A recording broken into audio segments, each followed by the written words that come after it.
Bonsoir à tous, bonjour pour certains. Bienvenue dans ce nouveau cours de base de la topographie. Je suis Prodige Miaswekama, technicien supérieur en génie civil et construction durable. Alors, ça c'est un cours d'université que je faisais. Donc, j'ai voulu vous présenter cela aussi afin que ça puisse vous servir. Donc, nous allons faire le cours sur les bases de la topographie. Ce cours est constitué de deux parties. Premièrement, nous avons les préliminaires. Ensuite, nous allons passer à la partie pratique, donc les travaux pratiques, où vous serez à mesure de lire ce qu'on appelle la mire. Alors, sans plus tarder, nous allons passer à la première partie, les préliminaires. Alors, premièrement, nous avons la définition de la topographie. Du grec topos qui signifie lieu et graphin, qui veut dire dessiner. La topographie est la science qui permet la mesure puis la représentation sur un plan ou d'une carte des formes et détails visibles sur le terrain. Le but de la topographie, justement, la topographie a pour objet la description et la représentation locale des formes de la surface de la Terre. Ensuite, nous avons la géodésie. Alors, la géodésie s'appuie, la topographie, s'appuie sur la géodésie qui s'occupe de la détermination mathématique de la forme de la Terre. Après, nous avons la cartographie qui, elle, est la réalisation de l'étude des cartes géographiques et géologiques. Elle est très dépendante de la géodésie que vous avez en amont. Ici, vous avez ce qu'on appelle une carte topographique où vous avez en tête, là, vous avez la planimétrie et en bas, vous avez l'altimétrie. Alors, la planimétrie, ça met en évidence tout ce qui est surface plane. Donc, vous avez la vue de dessus où vous avez les différents profils, qui sont là, que vous pouvez voir. Ici, ça c'est par exemple la route Chinyambi-Muzumba, le quartier Chinyambi, la route Muzumba, l'avenue. Vous avez les profils qui sont là. Les profils sont là. Ça c'est la planimétrie. Vous avez la forme de la chaussée qui est là. Les différents profils à chaque 10 mètres qui sont décrits ici. Le PK 500 par exemple, le PK 510. Donc à chaque 10 mètres, nous avons un profil. Ici, vous avez l'altimétrie. Alors, l'altimétrie, c'est plus tout ce qui a trait à la hauteur. Donc, ce qui est en vert là, ça c'est le terrain naturel. Et la ligne rouge que vous pouvez observer ici là, ça c'est la ligne du projet. Donc, le terrain naturel est là, en vert. Et en bas, nous avons le projet. Donc, effectivement, il y aura des doublets pour arriver au niveau du projet. Donc, vous avez un aperçu de ce qu'on appelle d'une chaussée en vue planimétrique et altimétrique. Voilà. Nous allons passer aux éléments de base sur les appareils topographiques. Alors, premièrement, nous avons un point sur le vocabulaire. Vous avez ce qu'on appelle l'axe de visée ou axe de collimation. L'axe de collimation ou l'axe de visée, justement, c'est la ligne passant par les foyers de l'objectif d'une lunette et le point de mesure en correspondance avec le réticule. Voilà, vous avez l'axe de visée qui est là. Justement, quand le topographe vise sa cible, ça se présente comme ceci, comme vous voyez au niveau de l'image 2. L'axe de visée est là. Donc, ça se présente comme ça. Ça, c'est l'axe de visée. Après, vous avez le calage et mise en station. Alors, c'est une opération effectuée par l'opérateur pour amener l'axe vertical de l'appareil à l'aplan d'un repère sur le sol. Donc, le calage, ça permet juste parce que nous avons au niveau de la lunette à niveau des vis calantes, des vis calants, et ces vis là nous permettent de caler justement l'appareil, la lunette à niveau pour bien faire la lecture. Vous avez la correction. La correction, c'est justement une valeur algébrique à ajouter à une valeur observée ou calculée pour éliminer les erreurs systématiques connues. Vous avez ensuite la croisée du réticule. Croix dessinée sur le réticule représentant un point de l'axe de visée. La croix que vous voyez là. Donc quand vous ciblez votre objectif, c'est grâce à cette croisée du réticule que vous pouvez voir les différents niveaux. Voilà. Ensuite, vous avez les erreurs de fermeture que vous pouvez voir ici. Les erreurs de fermeture, c'est l'écart entre la valeur d'une grandeur mesurée en topométrie et la valeur fixée ou théorique. Vous avez les fils stadimétriques qui sont les lignes horizontales marquées symétriquement sur la croisée du réticule. Vous avez la hauteur de l'appareil, les implantations, les levées, vous avez la lunette, les mesurages, les nivellements, les repères et beaucoup d'autres noms que vous pouvez voir ici qui constituent justement le vocabulaire en topographie. Ensuite, au petit 2, nous passons au nivellement. Alors, le nivellement justement en topographie, c'est l'ensemble des opérations consistant à mesurer des différences de niveau, pour déterminer les altitudes. Alors, quand on parle d'altitude, on a plus, ça fait être trait à l'altimétrie, donc les hauteurs.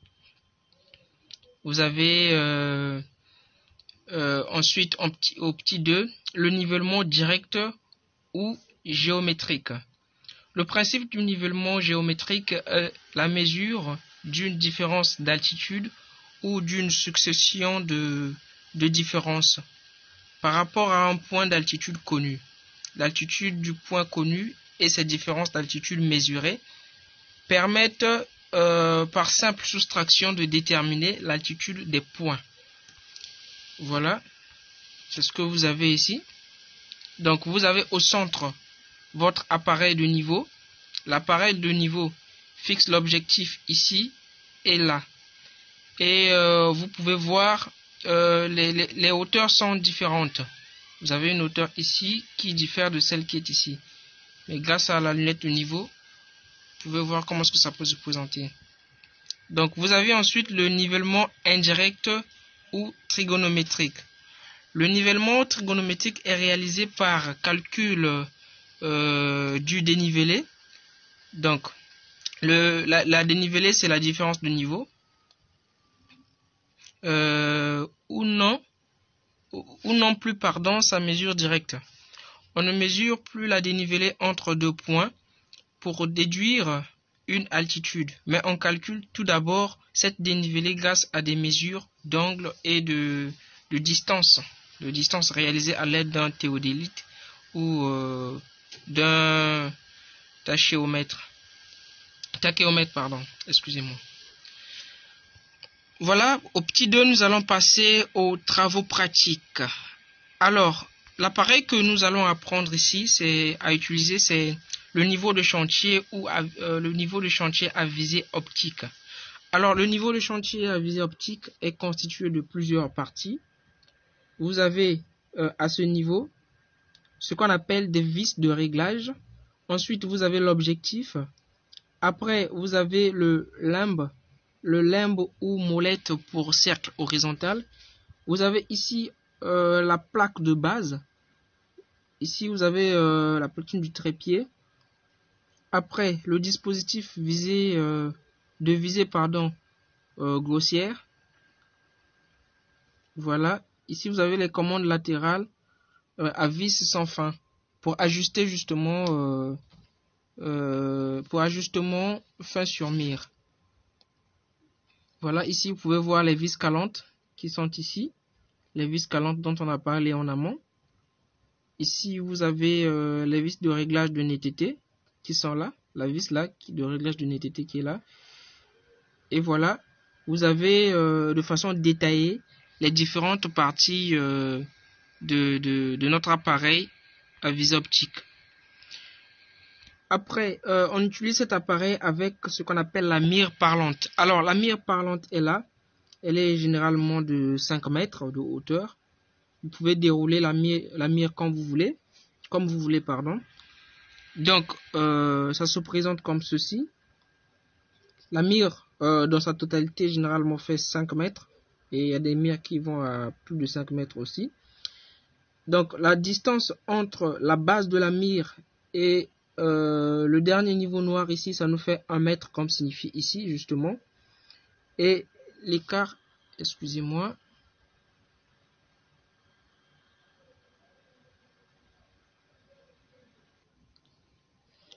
Et l'écart que vous pouvez voir là, entre deux niveaux là où est-ce qu'on a le point 0 et ici, ça nous fait 0,1 mètre. Donc, quelque chose de 10 cm. Donc, vous pouvez voir comment ça se présente là. Voilà. Ça, c'est la mire. Donc, cette distance-là, ça nous fait 0,01 mètre. Donc, 100 cm. Et qu'est-ce que je dis 0,01 mètre ici, là. Donc, ça nous fait 1 cm ici, 2 cm, 3 cm, 4 cm, 5 cm, 6 cm. Donc, c'est ce que vous avez là. Voilà, ça c'est la mire parlante. Donc, la lecture sur la mire parlante se fait de la façon suivante. Donc, tout d'abord, ici, vous avez la nivelle sphérique. Hein, c'est cette boule-là qui est là. C'est ce bulle-là qui vous permet justement de mettre à niveau votre mire. Vous voyez comment ça se présente. Donc, là, vous avez les centimètres. Voilà, 1 cm, 2 cm, 3 cm, 4, 5. Jusque là, vous avez 10 cm. Voilà. Ça, c'est...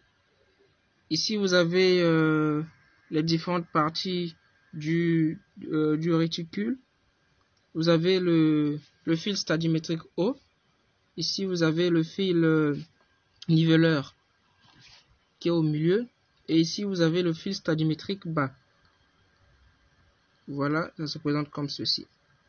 Donc, justement, l'objectif est fixé au niveau du fil niveleur pour avoir le niveau correct. Et en bas, vous avez le pointeur. Donc, ici, on va faire la pratique sur la lecture de la mire. Donc, vous avez la mire qui est là. La mire qui est là. On demande d'effectuer les lectures L1, L2 et L3. Alors, la lecture L3. La lecture L3 est où? Ici, là, au niveau de 2,6. Donc, quand on zoome un peu, la lecture L3, nous avons 2,6, 1 cm, vous avez 1 cm et 1 mm. Donc, vous avez 2,61 cm et 1 mm. Donc, vous avez en totalité 2,611. Donc, 2,611 pour L3. Ensuite, pour L2, vous avez ceci. Donc, vous avez pour L2, 2 qui est là, 2, combien? 2,4 déjà. 1 cm, 2 cm. Au milieu, ça devait être 3 cm. Mais vu que c'est divisé par 2, vous avez 2,42 cm, 2,42 cm et 5 mm, parce que c'est la moitié de 1 cm, 5 mm. Donc, vous avez 2,425. 2,425. Donc, 2,4, 22 et 5 mm. Ensuite, pour L1 est là. Donc L1, vous pouvez voir ici. C'est un peu flou, excusez-moi. L1 est là. Donc pour L1, nous avons 2,2 déjà qui est là. 2,2. On compte 1 cm, 2 cm, 3 cm. On n'a pas 4 cm, mais on a 3 cm et 9 ou 8 mm. Donc prenons 9 mm. Donc nous avons 2,2, 1, 2, 3. Donc 2,239. 2,239. 2,2, 3 et 9 mm. Ça, c'est la lecture L1. Donc, au niveau des millimètres, on peut avoir des erreurs. Au lieu de 9 mm, on peut avoir 8 mm. Au lieu de 5, on peut avoir 4. Mais l'erreur n'est pas vraiment considérable au niveau des millimètres. Ensuite, on a le deuxième exercice qui est là. Donc, la lecture L3 à ce niveau. Vous avez, au niveau de L3, vous avez 1,5. On compte 1 cm, 2 cm, 3 cm, 4 cm. Donc 1,5, 4 cm. Et ici, vous avez 8 mm. Donc 1,54 cm et 8 mm. Voilà, ça c'est L3. Ensuite, L2, vous avez 1,4, 1 cm, 2 cm, 3 cm, 4 cm, 5 cm et 2 mm. Donc vous avez 1,4, 1, 2, 3, 4, 5 cm et 2 mm. Voilà de façon pratique comment est-ce qu'on peut lire notre mire. On va passer à L1 et vous pourriez faire la suite des exercices. Vous avez L1, donc on a 1,3, 1 cm, 2, 3, 4, 5 cm et 8 mm. 8 mm qui est là.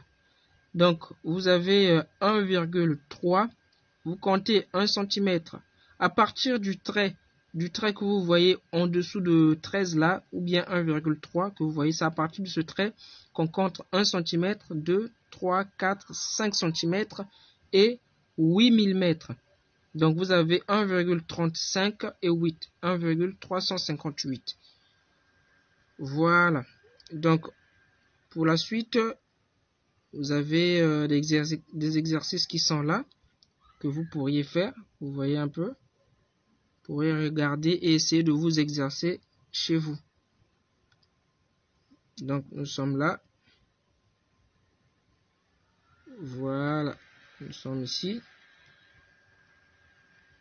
Donc vous avez des exercices qui sont là. Vous pourriez toutefois vous exercer pour apprendre à lire la mire. Donc c'était tout pour cette petite vidéo. J'espère que ça vous a plu. N'oubliez pas de vous abonner à ma chaîne, de liker et de me dire en commentaire ce que vous avez pensé de cette vidéo. Et on se dit à bientôt. N'oubliez pas de vous abonner pour ne rater aucune vidéo. Merci. C'est M. Kama, Didier Prodige, technicien supérieur en génie civil et construction durable.